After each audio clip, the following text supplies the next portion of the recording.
Meditation is an essential step to develop on the path to enlightenment.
Meditation is an essential step to develop on the path to enlightenment.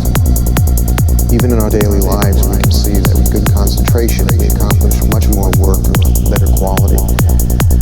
Without a stable mind, we're like a candle sitting in the wind. We're vulnerable to negative influences and don't have much power to progress on a spiritual path.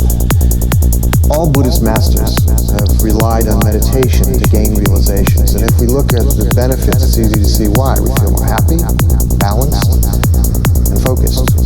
We experience a sense of inner peace. But meditation is much more than a way to relax and feel happy. It's a proven method for us to experience the true nature of reality, the true nature of our minds.